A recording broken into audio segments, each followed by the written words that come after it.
So hello everyone, thank you for joining us and welcome to the Ask the Expert session for transforming the modern workplace with Teams platform.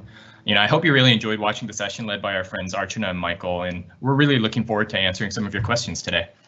So just to introduce myself, my name is June Pack and I'm a product marketing manager here on the Microsoft Teams marketing team, and I'll be your moderator here today.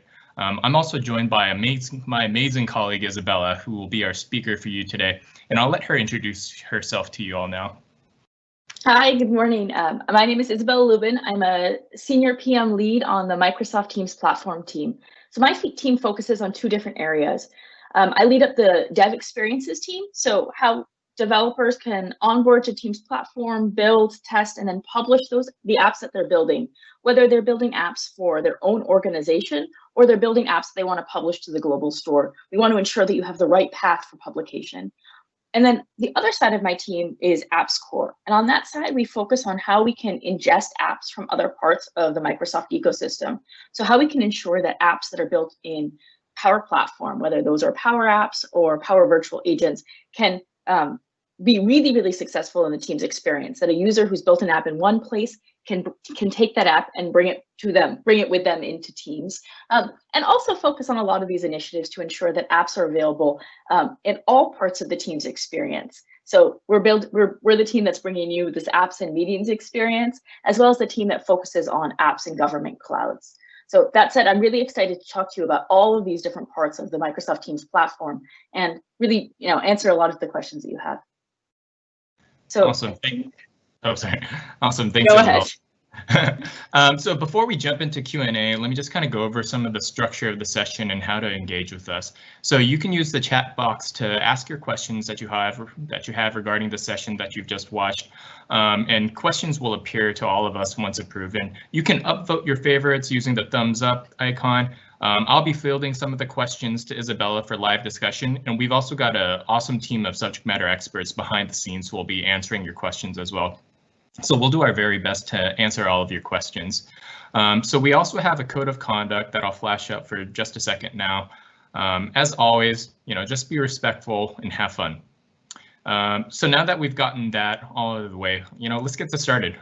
Welcome. So I'll welcome you all to start asking questions now.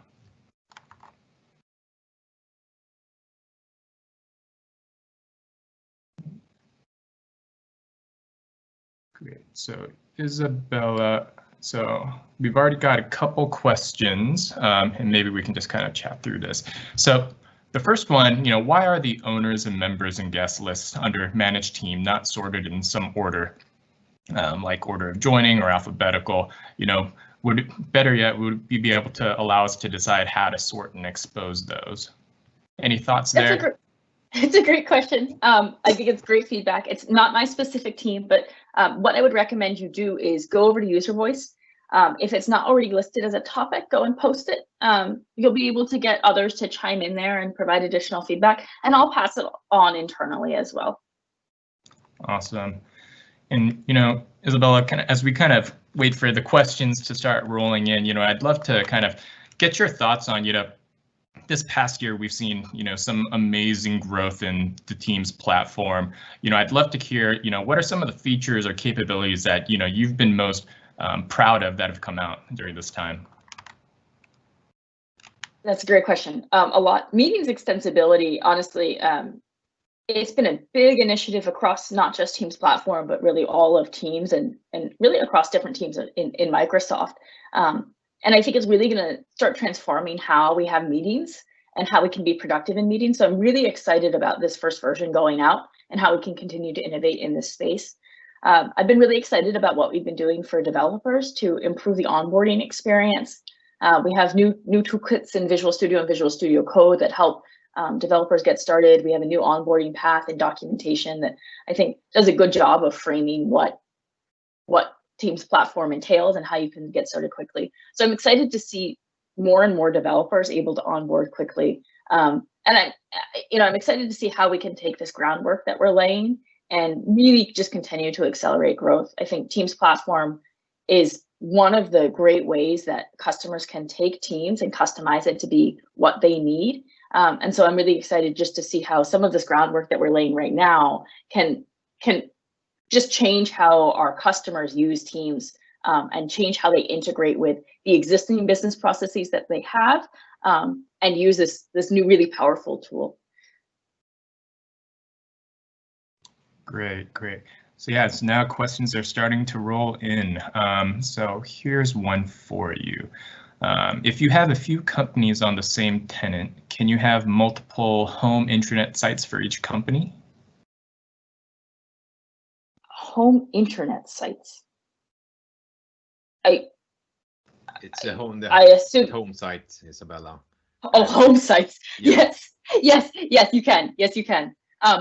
Honestly, there are a couple of good sessions on the SharePoint site topics, so we can point those to you, Victor, if you don't mind pointing some of those sessions in the Q&A chat. You can have multiple home sites for a single tenant. That's true. Awesome. And then another question that came in, will the SDK allow for interacting with attachments before they are uploaded to a team discussion or chat? The most of file interaction is going to happen through Graph APIs rather than through the SDK directly. But if you have a specific use case of something that you want in the SDK, please go to user voice and post that scenario. And we'd love to hear it. I think we're constantly enriching what's available in the SDK, in Graph APIs, in the bot SDK as well. So it's great to hear feedback about what type of capability you want in which surface area. Awesome. Ooh, this is a good question that just came in. So in an organization that relatively recently migrated to O365 and just now are beginning to leverage the powers of OneDrive, SharePoint, etc., how would you suggest taking advantage of the powers of Teams and apps and workflows when they feel they may just have learned how to use the previous? That's a great question. And I'm going to speak just from what I've been doing personally, actually, which is I think one of the best things to do is identify something that you feel is just not working right. Takes too much time, it's a little bit slow, you feel like you're having to hop between different places, and look at the breadth of tools that are available to you and figure out what is the easiest way that I can solve this? Where are the areas where I'm having this challenge? What could I put in place that would really speed up this process? And the options are going to be anything from using Power Automate to create a flow to do some form of automation, creating a tab app that brings information directly into Teams, creating a Power Virtual agent that will do some automated bot Q&A. But figure out a challenge that you're having that you feel could be better, and then go through that onboarding guide and see which of these different tools might best help me solve my challenge. And that's something. The reason I found that for myself, actually just using Power Automate to automate some of the personal challenges that I have around just staying productive at work. That's been a really valuable tool. I use polling apps regularly with my team just to get a touch point on how they're feeling, what's going on, what we all want to do for our next virtual morale event. So finding things that where I would normally just send it that feel a little bit ineffective and figuring out a way to automate it, that's been a really great way for me personally to leverage platform. Oh, that's awesome. That's great feedback. Another question that came in, what are the possibilities for a developer to send push notifications on a mobile app other than through a bot? The activity feed will be coming out shortly. I think that's a great option. And that activity feed will be supported on both desktop and mobile.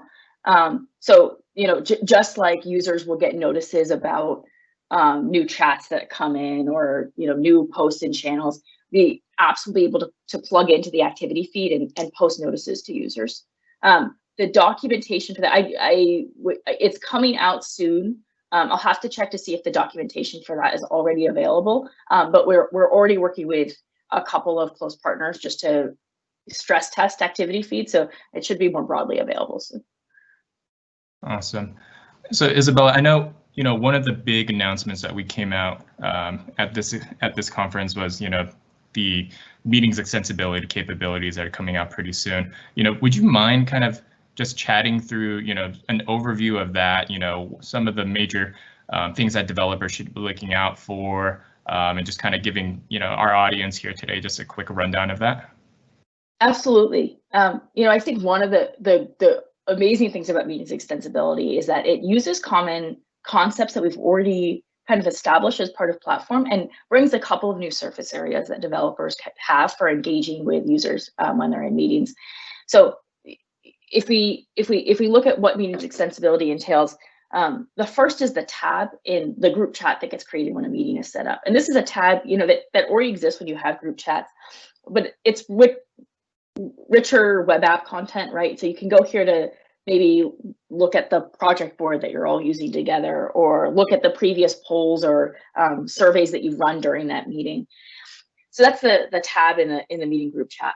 And then in the side panel, which is accessible from the upper bar when you're in a meeting, this can go hand in hand with the content that users are looking at during the meeting. So it could be a way to go and look at, again, maybe the active poll or the active survey that's going on in a chat. In some of the EDU scenarios, it could be the current quiz that everyone is supposed to engage with. And then there's also this notification panel, and this notification panel allows the app to send notices to users while they're in the meeting for things that they need to engage with. So again, in that polling scenario, and I realize I'm going with polling every single time, but there are tons of scenarios in which this applies. In that polling scenario, the app developer could push every single question that comes up during the poll so that users can engage with that poll while still focusing on the main content in the meeting. And then again, also, meetings include these messaging extensions. So if you already have a messaging extension to send a rich card in the meeting, you can add the app to the meeting in that way as well. So there are now a number of different ways that users can successfully engage with each other and engage with content during the meeting. And one of the ways that this is critical is during a meeting, it can often be hard to say, okay, we're focused on this specific topic, but now we need to go move over somewhere else to look at a different content that's relevant to all of us, whether that's what the latest project that we're working on, whether that's a consensus that we need to drive. And so having these different surface areas for bringing apps into the meetings helps ensure that the content that you're collaborating on and the reason that you're all engaged in this meeting and in this specific project is hand in hand with the actual meeting itself. So we see it as a really valuable way for users to kind of better engage and better enrich the meeting life cycle. This is just the first version. There are a number of other scenarios that we're really excited to bring out, including things like, we've talked a little bit about the enrichment of notices. How could a user actually engage with a survey completely just through that notification bar? So we're really excited to see how this first version is used. We have a number of partners that will be soon releasing their first version of the apps as well, and we're excited to see what type of custom apps get built. Awesome. And I know, another big announcement or kind of developments that we made at Ignite was around all of the Teams and Power Platform capabilities that have been coming out. A question that we had in the chat is, and I'm just trying to scroll through if I find it. Things are moving around on me a little bit. Basically, the user asked, can you kind of go into a little bit more detail on Project Oakdale and some of those announcements that came out? Yeah, what I'll talk about is really just the focus of how better integrated Power Apps and Teams is together. Some of the big investments. The concern we have is we don't want Power users to build an app in one place and then be stuck in the surface area that they're using. We don't want you to build an app over on Power Apps and be really productive with a standalone app and then find that it's not deeply integrated into the Teams experience. So there are a set of investments that we've been making between our teams, both while the Power Platform grows and enriches just like how data gets stored, how content can be accessible, but also while Teams as a platform grows. So there are a couple of major investment areas about how these two platforms interact. The first is that Power Apps that have been shared to you are now browsable from the store. And when you go and click on a Power App from the store, that app will be installed as a standalone app for you within Teams. So all of those individual Power Apps that you're used to for productivity, you can maintain as a standalone personal app within Teams so that you have it right there as a personal app. The other is that there are these rich maker experiences now for both Power Apps and Power Virtual Agents that are going out. I believe they're currently in preview, but they're generally available, and meaning you can access them in the store. And these are richer experiences, so that you can start building these apps directly within Teams and build out your own standalone Power Apps and Power Virtual Agents. So. And then there's this fourth mechanism, which is the new staging API that we released for developers to be able to get custom apps and submit them over to their admins for approval. Power Apps and Power Virtual Agents are plugging into this staging API so that if you want to be able to publish an app from Power Apps directly to your whole organization, you can use the staging mechanism to publish that app for all of the users in the organization as well. So it's really streamlining how users and developers get apps that they've built on Power Platform quickly ingested into Teams. And we're really excited to take this forward. There's a lot more that we can do to strengthen the bond between Power Apps, Power Virtual Agents, Power Automate, and really enrich that in the Teams experience. So we're excited about these first really strong integration points, and it's an area that we're excited to continue to grow. Awesome. Kind of moving back into meetings extensibility real quick. So we have a comment here. We use Stream in Teams meetings all the time, and we love the ability to add a transcript, but the process is manual. Can we automatically set the language or automatically turn on transcripts to be added to all recorded meetings? There are bot capabilities to immediately start recording and start transcription, but this is an area called media bots. It's in currently public preview, so it's currently in a preview mode. There is automation that you can create around this, and then one of the areas that will just kind of continue to grow on is how these bots get better integrated into the meeting itself. So what I'd encourage you to do is go look at the Graph APIs for the cloud communication APIs, and you'll be able to see what you can do right now with those APIs.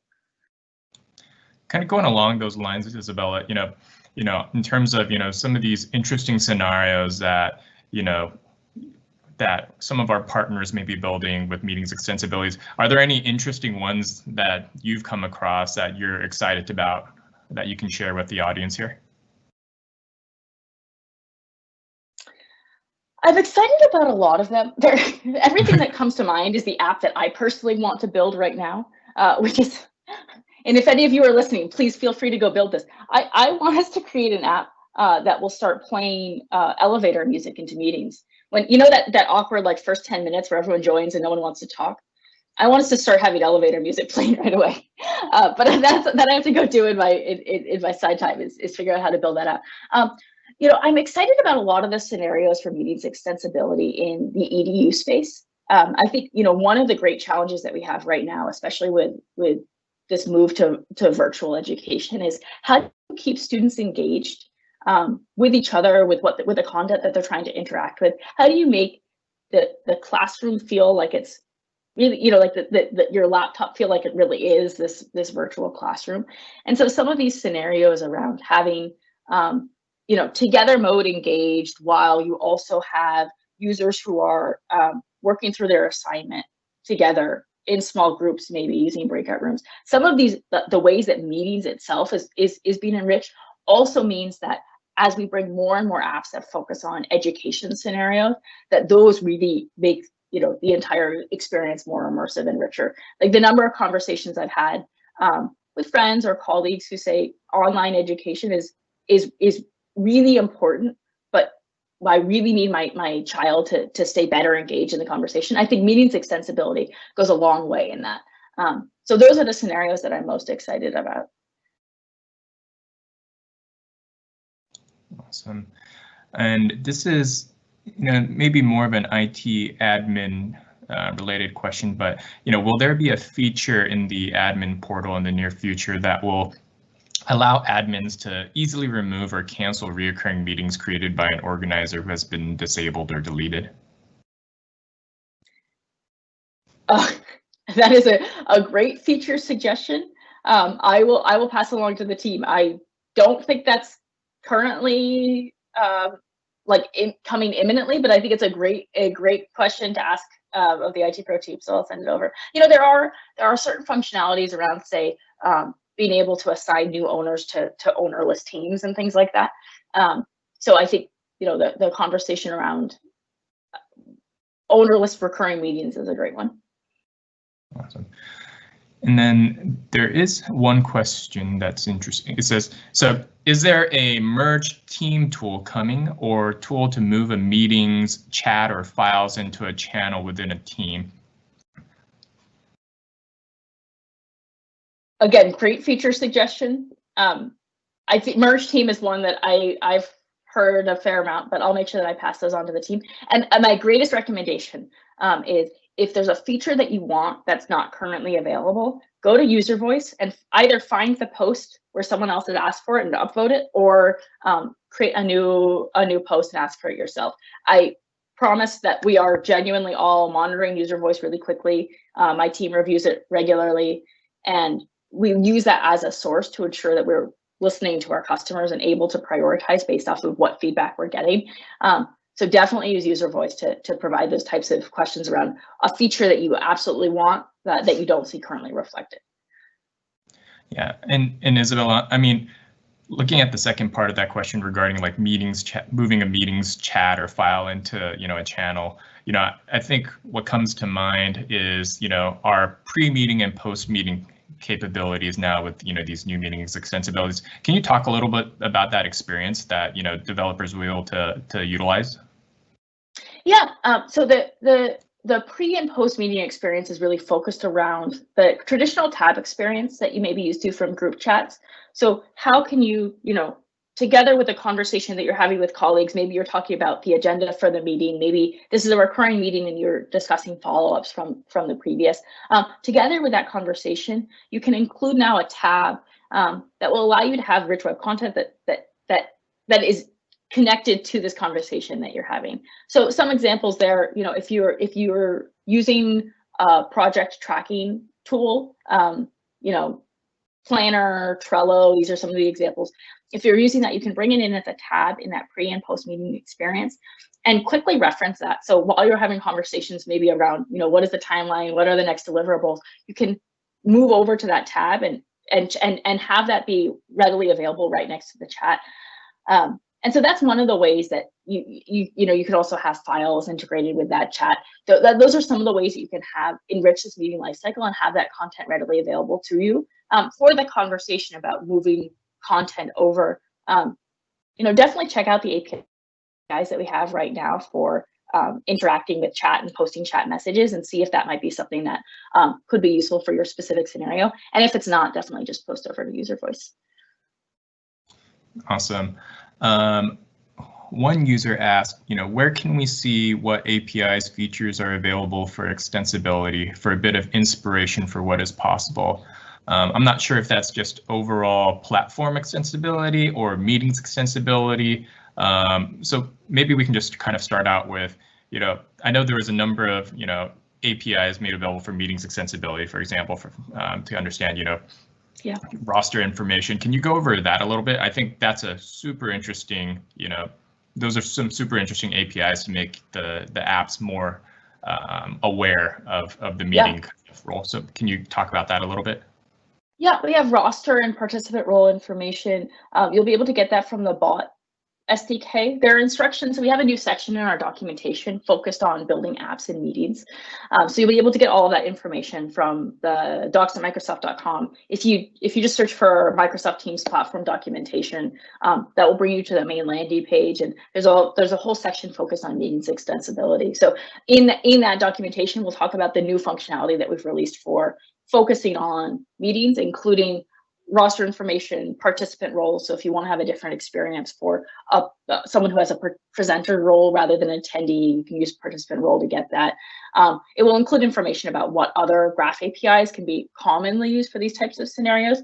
But graph the Microsoft Graph documentation also has a whole rich set of information about APIs, both the APIs that are currently, in 1.0 release and the APIs that are in beta, that can be useful for all different kinds of scenarios. So, I think one of the great powers of Microsoft Teams platform is it's not just about how you integrate into, say chat and calling and, maybe Teams and channels. You can also interact with content across all of Microsoft through Graph. And so definitely both looking at what can you do in meetings extensibility and the main meetings, building apps and meetings documentation, but also exploring everything that's available in Graph to think about what types of scenarios you might want to automate, how you might want to interact with content from all across Microsoft, including, files from SharePoint and things like that. Great. So I'm going to do a little switch up on you and kind of get away from meetings just for a little bit. One question asked was, with the trend to put more and more stuff into Teams, will there be an option to split Teams into several windows like the pop-out chat? Tabs are really limiting when only one can be used at a time. Yeah, that's, absolutely a strong focus for the team is just in general how we enrich the multi-window experience. For example, having pop-out personal tabs, having pop-out tabs so that you could pop out an app that you're using side by side with the Teams client itself. All of those are areas that the team is investing in. And again, monitor user voice. I think we do a good job of posting back with just the areas that we're focused in on and providing roadmaps on what we're enabling. Great. And a common question that I've seen come up a lot, and especially kind of going back into the meetings kind of area, is with regards to the capabilities of organizers to mute participants or unmute or allowing attendees to unmute themselves. Do you have any insight there into any future developments in that space? We're talking about it. Yeah, I think it's a great scenario. It's obviously something you have to do carefully. I don't know about the rest of you, but like when someone mutes me, when a person explicitly mutes me, I'm like, why'd you mute me? What's going on? And so I think it's one of those areas where it's a great scenario. We definitely need to enable it for apps. We need to figure out how to do it in a way that feels like people aren't surprised when suddenly they're muted, or we don't get into a situation where it's meant to be a conversation and suddenly everyone is hard muted and no one can unmute and engage. So it's definitely an area that we're looking at. Awesome. And I know we're kind of running low on time now. So let me see if there's one question that we can ask, that we can hit on some more.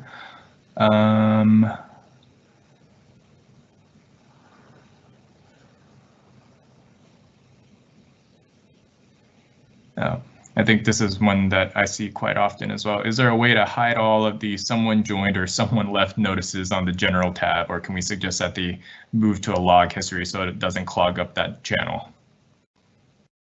It's great feedback. It's definitely something that the team is looking at. Awesome. So, with just 1 minute remaining, Isabella, maybe, can you just kind of give a close on, some of the things that you're excited about the platform and that, the audience can look forward to in the near future? I'm excited about everything with the platform. I think, the goal of platform is to make it really easy for anyone to use Teams to address any business process that they need to address, right? And to use Teams to really extend it beyond just what we within Teams build, but to be anything that they need it to be. And I think that these, like the recent set of updates really show our intent to move in that direction and make progress in that direction. I think the thing I'm most excited about is always the scenarios that our customers, our partners think about, and how they think about making Teams more than just what we within Microsoft Teams have envisioned. That's why I'm so excited to be on platform, because it's really just about how we can partner with all of you to make it an extremely powerful, extremely rich, extremely engaging platform. So I'm really, I'm excited about these platform capabilities that we bring. I think it extends how people can build, but I'm most excited to see what people actually build. Awesome. Awesome. Well, I think we are at time now. So thank you everyone for, joining and asking all these amazing questions. Thank you, Isabella, for, providing your insights here and being able to, go with the flow and answer all of these. And thank you to our wonderful group of SMEs for addressing all of these as well. So thank you all and have a great rest of, Ignite.